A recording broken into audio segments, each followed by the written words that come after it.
আমার পীর হযরত পীর কেবলাজান হুজুরের ছোট্ট জীবনী একটা শোনাই। যেহেতু আলোচনা এসেই গেছে, সদরপুরে হুজুরকে ডেকে নেওয়া হলো। উদ্দেশ্য হলো আট্টুসির হুজুরকে তাড়াই দেওয়া হবে। এটা ভণ্ড পীর, খালি মিলাদ পরে জিকিরাজগার করে, কি করে না করে, এই ভণ্ড পীর তাড়িয়ে দিতে হবে। সদরপুরের মাঠে নিয়ে যাওয়া হলো। অনেক লোকজন জমা হয়ে গেল। হুজুর আমার একা, কেউ নাই সাথে। লাঠির উপরে ভর করে হুজুর আস্তে আস্তে হেঁটে গেলেন। লোকেরা বসে আছে, হাজার হাজার মানুষ। আজকে ভণ্ড পীরকে চিরদিনের জন্য আট্টুসি থেকে তাড়ানো হবে, এই চিন্তায় সবাই বসা। ওলামা ইকরাম আসছে বহাস করার জন্য, হুজুরের সাথে বহাস করবে। হুজুর স্টেজে উঠলেন। লোকেরা বলল, হুজুর আপনি চেয়ারে বসেন। হুজুর বললেন, চেয়ারে তো বসবো, আমার সাথে বহাস যারা করবেন। আজকে বহাসের যিনি নির্বাচিত সভাপতি মহোদয়কে। লোকেরা বলল, এখানে তো অনেক জ্ঞানী গুণী আছে, আমরা সভাপতি বানাই নাই। হুজুর বললেন, বাবা আগে সভাপতি বানান, সভাপতি না হলে আমরা কি করে এই সমাধান হবে বহাসের। ওরা বলল, হুজুর আপনি একা, আমরা সংখ্যায় বেশি, আপনি নিজেই বলেন কে সভাপতি হবে। হুজুর স্টেজের দিক তাকাইলেন না, মাঠের ভিতরে তাকাইয়া মধ্যবয়স্ক একজন ছেলের দিকে তাকায় বললেন, ওই লোকটা হবে সভাপতি। ওই ছেলেটা ছিল জন্মগতভাবে বোবা, ছেলেটার নাম ছিল বেলাল। আচ্ছা, বোবা কেমনে সভাপতি হয়? লোকজনে খালি হাসতেছে, দেখ সত্যি ফিরে ভয়ে ডরাইয়া বোবারে সভাপতি বানায় লাগছে। সবাই তো হাসতে হাসতে কিলবিল করে পড়ে গেছে। হাই হাই হাই, কি ফিরের ফির। লোকেরা কা, হুজুর আপনি কারে সভাপতি বানাইছেন? এত বোবা। হুজুর বললেন, না বাবা বোবা না। লোকেরা কা, হুজুর আমরা ওরে সিনিয়র, জন্মগতভাবে বোবা। হুজুর বললেন, না বাবা বোবা না। লোকেরা বলল, হুজুর বোবা। হুজুর বললেন, না বাবা বোবা না। হুজুর বললেন, বাবা বোবা যদি আপনাদের কথায় হয় তো নাম তো আছে, নাম কি বলে? বেলাল। হুজুর ইশারা করলেন, ইশারা করার পরে বোবা দাঁড়াইছে। দাঁড়ানোর পরে হুজুর শাহাদাত আঙ্গুল দিয়া বললেন, বাবা বলেন আপনার নাম বেলাল। বোবা কথা কয় না, লোকেরা হাসে। পাগল হয়ে গেছে না?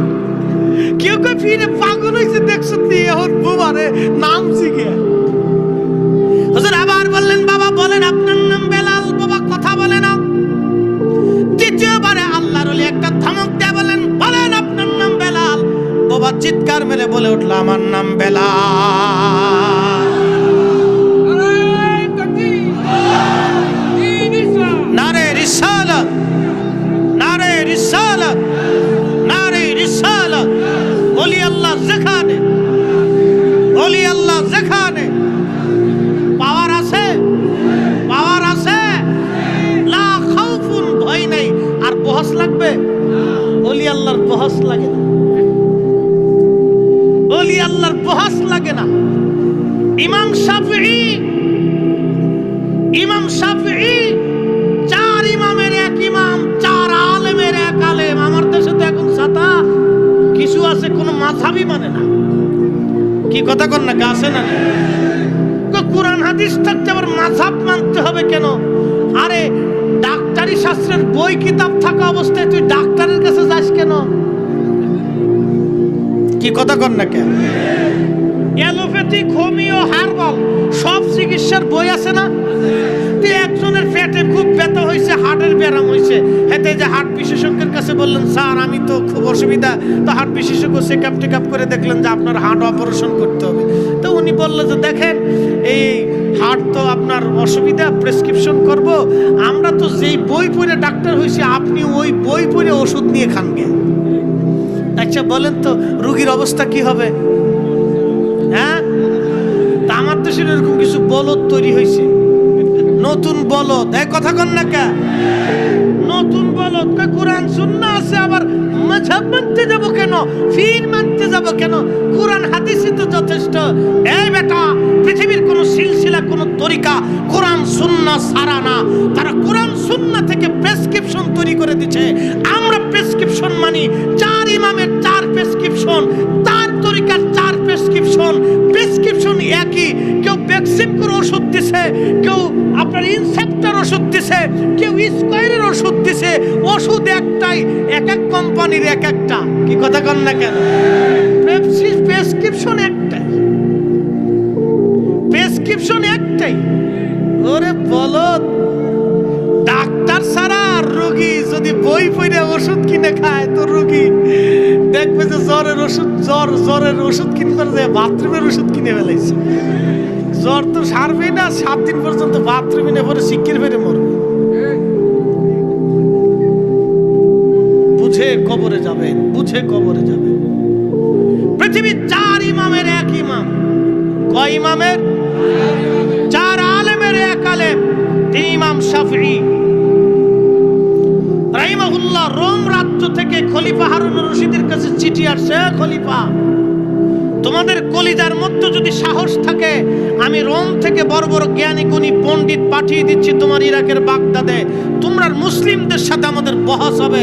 তোমরা বলো আমরা খ্রিস্টানরা ঈসা আলাইহিস সালামকে আমরা আল্লাহর বেটা মনে করি, তোমরা হযরত ঈসাকে আল্লাহর নবী মনে করো। আমরা বেটা মনে করে থাকি, তোমরা নবী মনে করো। তাহলে বহস হবে, কে জিতে কে ঠগে এটা দেখবো।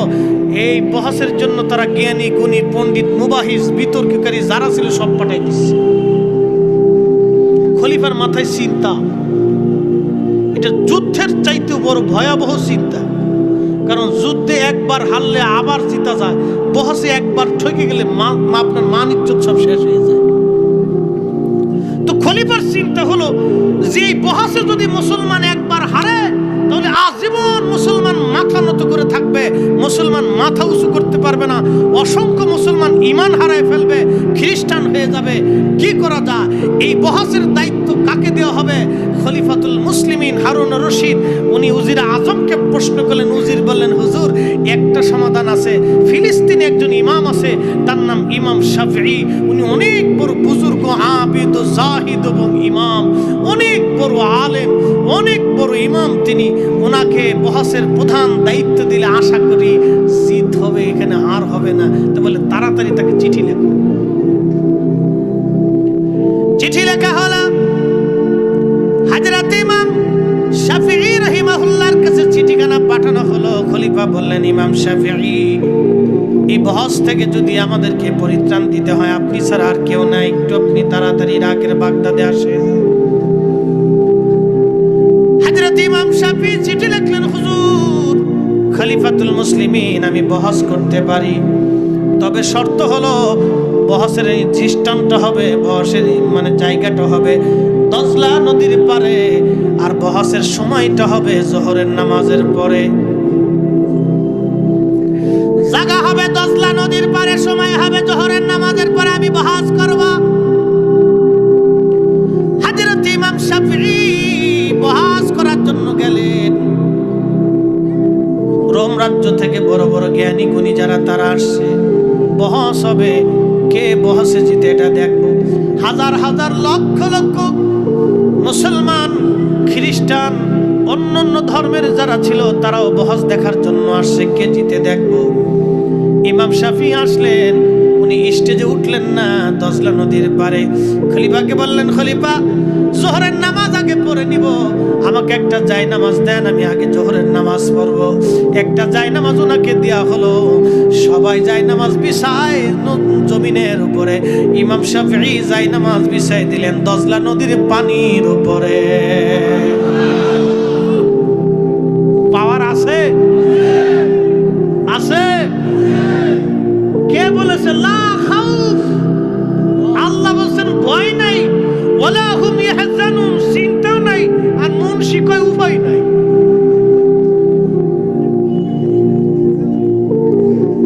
পাগল দেশে কত হইছে ভাই।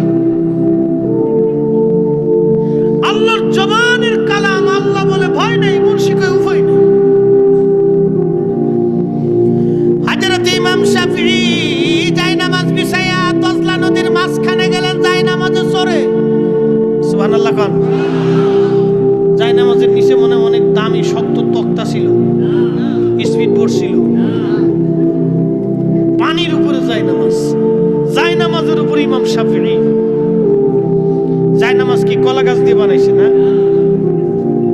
এক বেটা বই লেখছে, মাযহাব মানে না, এক বেটা বই লেখছে, কয়েক শাহজালাল রহমতুল্লাহ জায়নামাজ দিয়ে নদী পার হইছে না, কলা গাছ দিয়ে নদী পার হইছে। কি বুঝলেন আপনারা?